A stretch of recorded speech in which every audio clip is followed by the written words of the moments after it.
आज हम quit India movement के बारे में डिस्कस करेंगे। जैसा कि आप सभी लोग जानते हैं, क्विट इंडिया मूवमेंट को लॉन्च किया गया था 8 अगस्त 1942 को और इसको लॉन्च किसने किया था? इंडियन नेशनल कांग्रेस ने फ्रॉम बॉम्बे।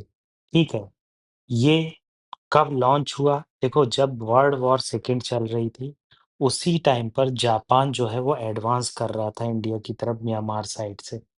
तो इसको लेकर ब्रिटेन को इंडिया का कोऑपरेशन चाहिए था।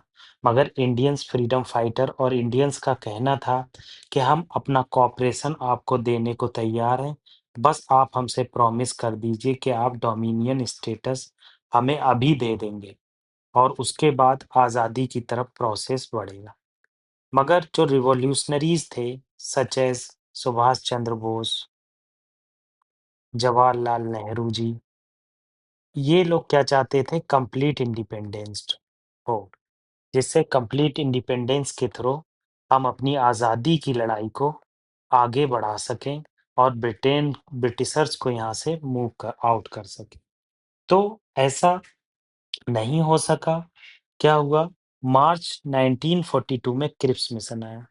क्रिप्स मिशन क्यों फेल हो गया?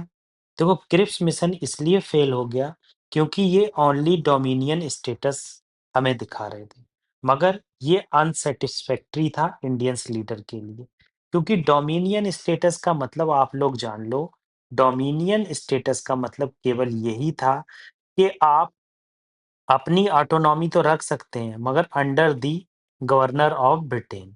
मतलब गवर्नमेंट ऑफ ब्रिटेन जो थी उसी की ही ओवरऑल चलेगी। जैसे आर्मी का हेड उनका होगा, वाइसरॉय उनका होगा।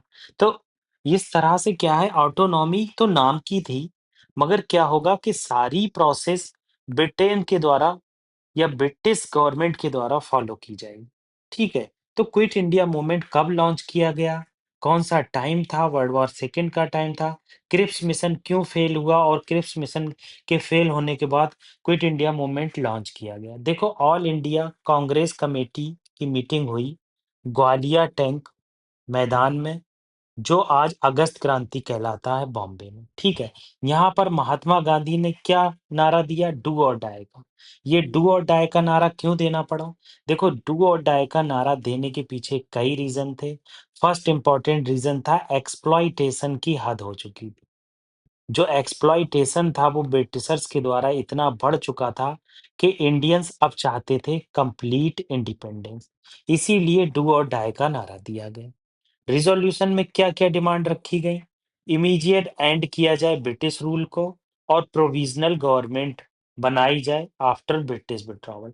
मगर ये कोई भी माँग ब्रिटेन के द्वारा फॉलो नहीं की गई। ठीक है? नेचर ऑफ मूवमेंट किस तरह का था?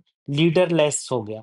देखो क्या हुआ, जैसे ही ग्वालियर टैंक, जो आज अगस्त क्रांति के नाम से जाना जाता है मैदान, वो क्या है, उसकी मीटिंग के तुरंत बाद क्या हुआ, टॉप कांग्रेस के लीडर जैसे गांधी जी, नेहरू, पटेल, आजाद, इनको गिरफ्तार कर लिया गया कुछ ही घंटे के अंदर।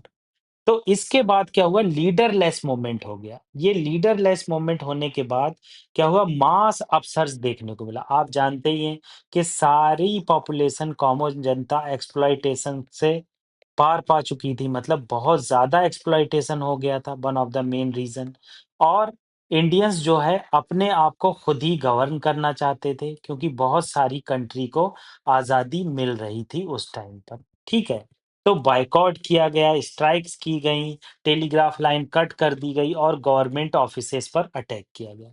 रोल क्या था यूथ का? देखो, स्टूडेंट, वर्कर, पीसेंट, इन्होंने सबने पार्टिसिपेट किया।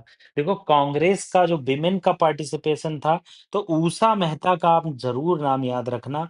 इन्होंने कांग्रेस के रेडियो स्टेशन चलाने में की रोल किया, क्योंकि रेडियो के थ्रू क्रांति कैसे लाई जाए इसका यूज़ किया गया।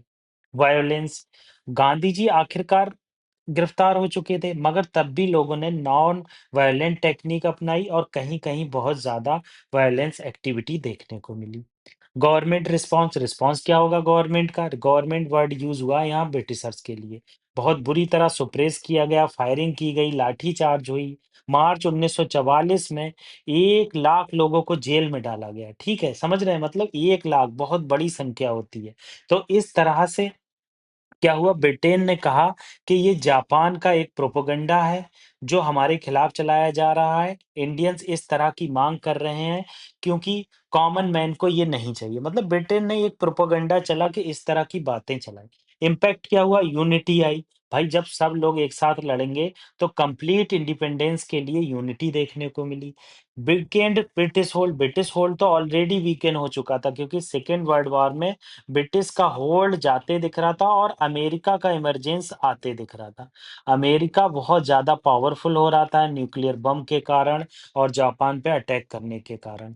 बाद में जापान पे अटैक हुआ, मगर ओवरऑल क्या देखेंगे कि अमेरिका में टेक्नोलॉजिकल और इकोनॉमिक एडवांसमेंट हो रहे थे। मास पार्टिसिपेशन स्ट्रेंथ हुआ, मास पार्टिसिपेशन बहुत बढ़ चुका था क्योंकि गांधी जी ने 1915 से ही मास पार्टिसिपेशन पर काफ़ी कंसंट्रेट किया था। पोस्ट वॉर नेगोशिएशन, वॉर के बाद ब्रिटेन ने बहुत सारे नेगोशिएशन किए। फाइनल आउटकम क्या हुआ? क्विट इंडिया मूवमेंट तो दबा दिया गया, जो लास्ट सिविल डिसोबीडिएंट कैंपेन था, मगर अगस्त 1947 को अंग्रेजों को हमें आज़ादी देना पड़ी। देखा? इस तरह से मूवमेंट का स्लोली स्लोली असर देखने को मिलता है। अब कुछ एमसीक्यूज़ देख लेते हैं। पहला एमसीक्यू क्या है? कह रहा है which of the following were immediate causes for the launch of quit India movement in 1942। क्या इमीडिएट कारण थे कि किसकी वजह से 1942 में क्विट इंडिया मूवमेंट लॉन्च हुआ? फेलियर ऑफ क्रिप्स मिशन, ये तो आपको 110% पता होना चाहिए। क्रिप्स मिशन फेल हो गया था। जापानीज थ्रेट था, बिल्कुल सही है। इम्पोजिशन ऑफ रॉलेट एक्ट का यहाँ कहीं भी जिक्र नहीं था, बिल्कुल काट दो। सुप्रेशन ऑफ सिविल डिसोबीडिएंट मूवमेंट, ये भी बिल्कुल गलत है। तो यहाँ पर आपको मिलेगा आंसर 1 एंड 2, ठीक है। नेक्स्ट क्वेश्चन क्या है? क्विट इंडिया मूवमेंट के विषय में कुछ स्टेटमेंट दिए गए हैं, आपको करेक्ट बताना है। ठीक है, it was launch in the response of Simon commission, बिल्कुल गलत। साइमन कमीशन 1928 में आया था, ये बिल्कुल गलत हो गया। तो पहला काट देंगे तो ए कट गया, सी कट गया, बी और डी बचे हुए हैं। महात्मा गांधी गेव स्लोगन, बिल्कुल सही, अभी हमने पढ़ा। डू और डाई का स्लोगन दिया था।